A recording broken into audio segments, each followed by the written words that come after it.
नमस्कार, times of Swaraj में आप सबों का स्वागत है और मैं हूं संतोष सिंह। और आज हम टाइम्स ऑफ स्वराज में बात सीएसएम से मोहब्बत या सीएसएम से यारी का मतलब क्या है साहब।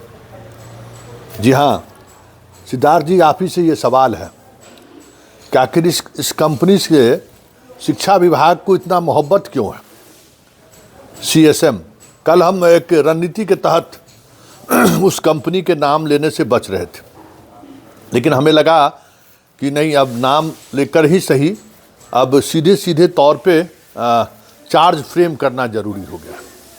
कल आपने ट्रायल किया था छात्रों की संख्या की उपस्थिति दर्ज कराने को लेकर। पायलट प्रोजेक्ट में 6 जिलों को आपने लिया, क्या रिजल्ट आया? पहले ही दिन वो ऐप फेल हो गया। 10 तारीख से 15 तारीख तक हेड मास्टर का जो जिनका काउंसलिंग में समस्याएं हुई थी उनका काउंसलिंग होना है, ओटीपी ही नहीं आ रहा है।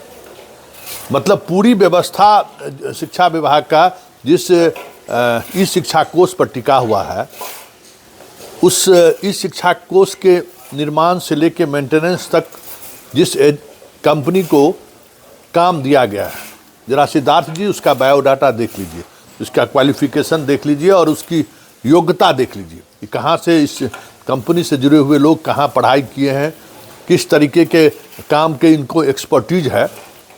सिर्फ बायोडाटा में लिख देने से कि हम 15 बरस से हमने ये किया है, जरा इसका जो बॉस है बिहार का LLB किया है LMU से, जरा उसकी जांच करा लीजिए कि कितना दिन वहाँ क्लास किया होगा। इस कॉरेस्पॉन्डेंस से मैनेजमेंट किया हुआ, बीजू पटनायक से कंप्यूटर से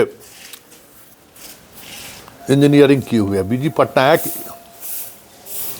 उड़ीसा के 1 to 10 में भी उस कॉलेज का नाम नहीं है।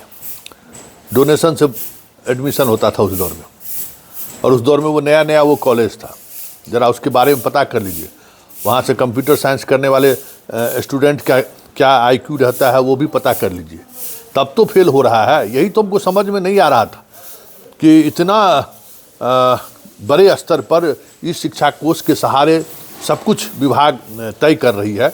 ट्रांसफ़र पोस्टिंग की जिम्मेवारी भी इसी शिक्षा कोष को दिया गया है, और आए दिन शिक्षक इस शिक्षा कोष से परेशान है। सबके सामने ये तथ्य सामने है। फिर इस कंपनी से इतना मोहब्बत क्यों है भाई?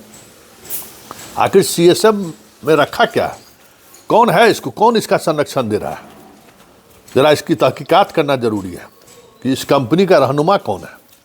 आखिर इतनी मेहरबानी क्यों है इस कंपनी पर, जो इस तरीके से लगातार फेल हो रहा है। लगातार इस कंपनी की वजह से समस्याएं खड़ी हो रही है। शिक्षक परेशान है, छात्र परेशान है, शिक्षा विभाग के अधिकारी परेशान हैं, फिर भी इस कंपनी से मोहब्बत। आखिर बात क्या है भाई? तो ये वैलेंटाइन वीक चल रहा है।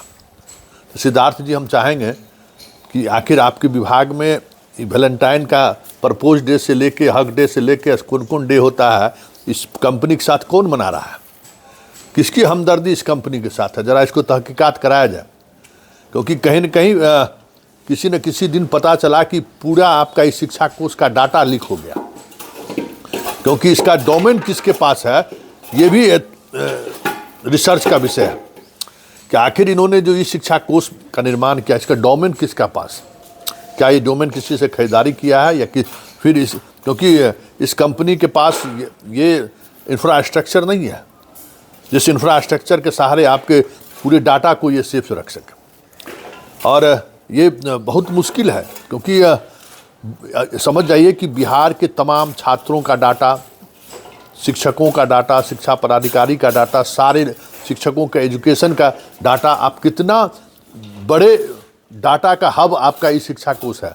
आप समझ जाइए, एक डाटा लीक हुआ तो हंगामा खड़ा हो जाएगा। एक डाटा बेच के लोग करोड़पति हो सकता है, क्योंकि ये डाटा काफ़ी महत्वपूर्ण है। इस डाटा के सहारे बहुत तरह के विश्लेषण किए जा सकते हैं।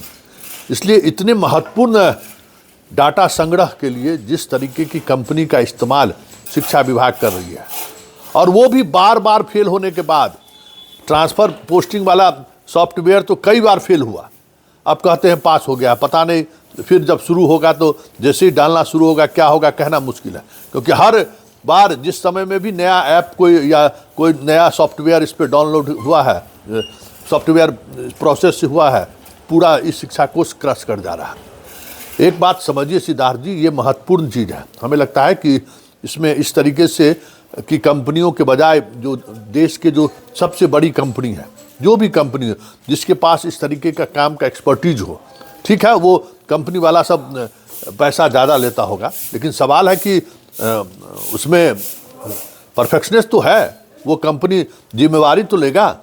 ये बड़ी बात है। इन बातों को समझने की ज़रूरत है कि भाई ये डाटा का खेल है। पूरे देश दुनिया में डाटा पर ही सब कुछ चल रहा है, और आप उन डाटा को लेकर जिस तरीके से आप शिक्षा विभाग संवेदनहीन बना हुआ है, सबसे महत्वपूर्ण प्रोजेक्ट, और उस प्रोजेक्ट में अगर इस तरीके से खेल होगा तो आप समझ सकते हैं कि पूरी आपकी कवायद धरे की धरे रह जाएगी। क्योंकि अब जो खेल होने वाला है वो खेल बहुत महत्वपूर्ण। लेकिन आप जितना प्रयोग आपने किया है, हर प्रयोग इसको सफल आज तक, अक्टूबर से ये बातें आ रही है ना, अक्टूबर से देख लीजिए, रोजाना देख लीजिए, किसी का अटेंडेंस गायब हो जाता है, किसी का अटेंडेंस एक टाइम शो करता है, दूसरे टाइम शो नहीं करता है। और देख लीजिए ना आपका ऐप का परफेक्शनेस कितना है कि मास्टर दिल्ली में है, मुंबई में है, मास्टर घर पर है, फोटो खींच के डाल दे रहा है, अटेंडेंस उसका बन जा रहा है। और AI के ज़माने में अगर इस तरीके का खेल हो रहा है तब तो बहुत मुश्किल है कि भाई अब तो और आपको परेशान करेगा। और अखबारों में खबरें आ रही हैं कि किस तरीके से उस ऐप का तोड़ इन लोगों ने निकाल लिया है, शिक्षकों ने।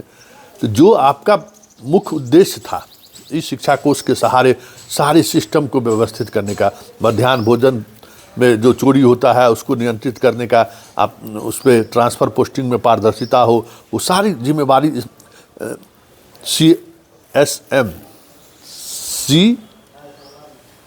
CS और M को आपने दिया है। और वो कंपनी पिछले 1.5 वर्ष से तो हम देख रहे हैं कि जो काम आपके लिए वो कर रहा है, एक भी काम उस तरीके से रिजल्ट नहीं दे पा रहा है।